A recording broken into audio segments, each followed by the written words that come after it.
I mentioned that I came from a large family. We were all Christians.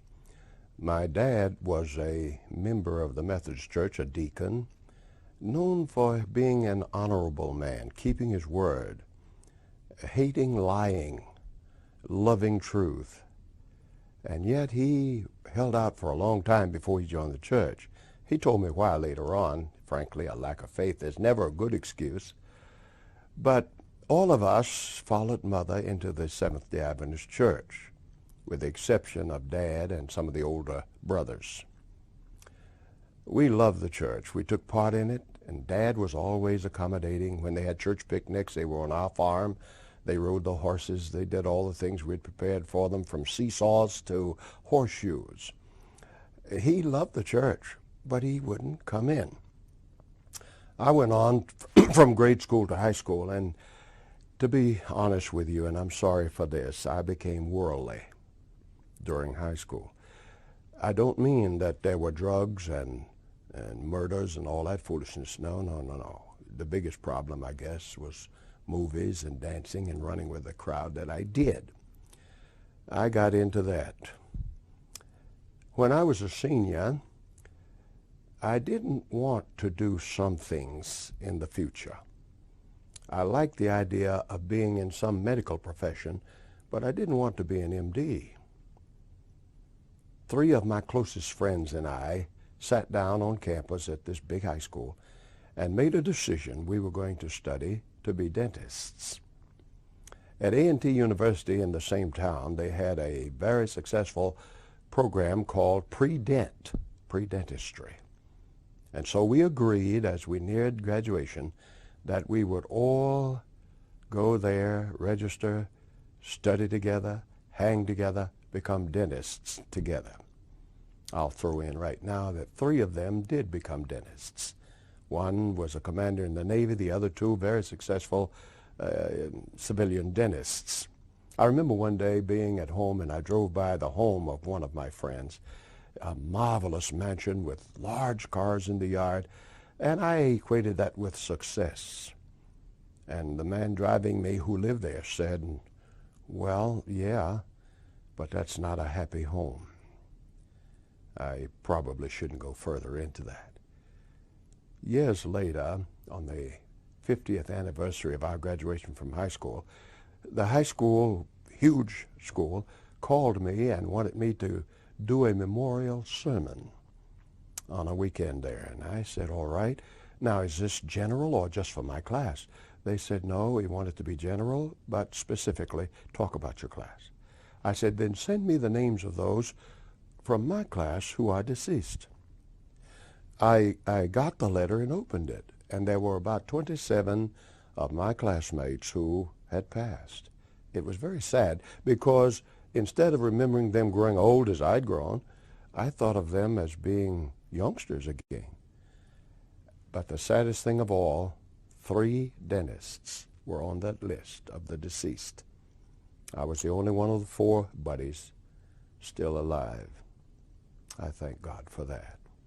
Well, during that senior year, we applied to A&T, received our letters of acceptance. I still have mine. It's in my file in my house right now. And now we come down to 2 weeks before school is supposed to open. I had a friend that was with us one Sunday as we were just having a nice time up and down the streets of Greensboro. But every Sunday as it began to go toward sunset, we fellas like to go see young ladies. Well, this friend was the shy type, and he had no young lady to see. I couldn't take him with me, and the other fellas actually felt to slip away and not even say goodbye to him. I couldn't do that, so I was stuck with him. And I tried to think, what can we do?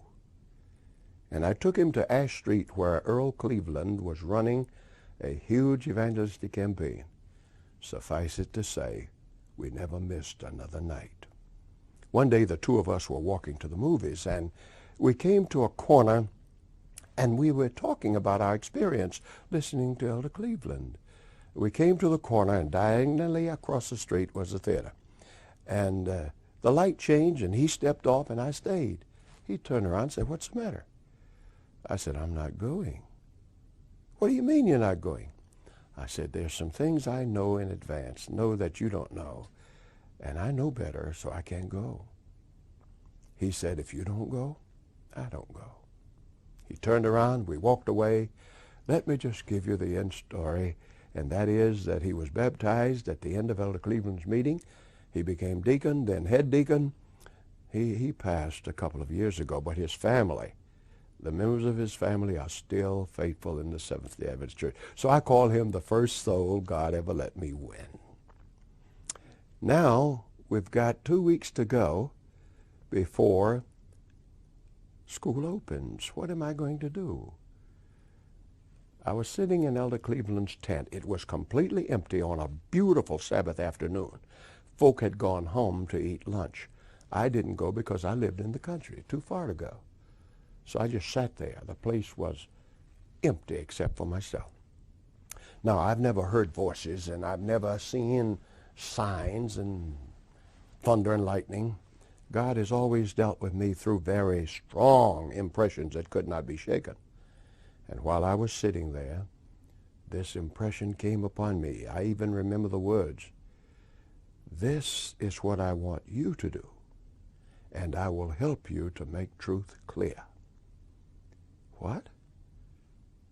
Yeah, this is what I want you to do, and I will help you to make truth clear. To be honest with you, I thought it was just a pleasant reverie, that we'd had a great Sabbath, and I'm just enjoying it, you know. And the people began to come back, and it dissipated. And later on that night, after all the services were concluded, and I got on the bus to go home, I got off that bus, and now I've got a long walk all by myself. And boom, it came back. Remember, this is what I want you to do, and I'll help you to make truth clear. When I got home with my family, it went away. I went to bed, and I didn't dream about it. But Sunday morning, as soon as my eyes opened, this is what I want you to do, and I'll help you to make truth clear. Well, it kept bothering me until Tuesday. And my mother was in the kitchen, and I just stopped her and said, "Mother, this is something that's been going on with me for several days." Now, you would have thought Mother would have shouted or broke out in hallelujahs or something. But just matter-of-factly, she said, "Son, when you were born, I gave you to the Lord. Now he's calling you," and went on about her business. I accepted that in faith. I've never looked back. I said to the Lord, I'll go. I'll do it. I didn't even bother to say goodbye to my buddies. I didn't want anybody trying to persuade me otherwise. I had to deal with my dad. He was not an Adventist. He was not hostile, but on Friday evenings he had a gloom that came over him. And it didn't go away until Saturday evening. Then on Sundays he'd go to his church, come home, and sit on the front porch for hours reading the Bible. Good man. So I went to him and told him what had happened. He said, "Son, I have no problem with that. If God has called you to preach, do it." He said, "But you're my last son at home, and as we get older, that's very important. So why don't you go to A&T? I'll support you." I tried to explain I couldn't make the necessary preparations there. I'll make the story short as I can. We began to go back and forth with this, and finally he offered me a car. Now, he didn't mean a new car. Nobody got those in those days. But it was like offering me a Cessna. And I told him I didn't have the right to that option. And then he got angry, and his face clouded, and he spoke sharply. He said, "All right, nobody can talk to you, then go, leave, go, but I'll not give you a dime. Do you understand that? Not a dime." I respectfully accepted that, and I was troubled. I thought, Lord, you asked me to do this, and now I'm running into this problem. What do you want me to do, work a year and then go? 2 weeks. We came to the Sabbath before the students were leaving on Tuesday. I came downstairs, getting ready to go to church, and I wanted to ask Mother something. Mother had a room around that she used as her prayer room, and you could often find her in there, and sometimes her eyes would mist, but there was a glow of joy, and that's what I saw. And I said, Mother, what is it? She said, have you seen your dad? I said, no. She said, go find him. I went into my dad's room, their room, and he had on a blue suit, a white shirt, tie, baptismal bundle sitting at his side. He hadn't told a soul. We went to church, and there's no way I can explain to you how it was for us. And when they called Dad's name to enter the baptismal fountain, I got up and walked down and climbed up on the rostrum and stood at the foot of it. I'm going to see every bit of this. And I watched my father baptized. Later on that evening, as the last service was concluding, they announced a huge going-away celebration for the students who were leaving. My father walked up to me at the church and said, son, are you going to this? I said, I don't know. I hadn't thought about it. Now, I'm going to be honest. I thought I had had enough blessing for one day in seeing my dad baptized. But when I answered him that way, he said, you're going to Oakwood, aren't you?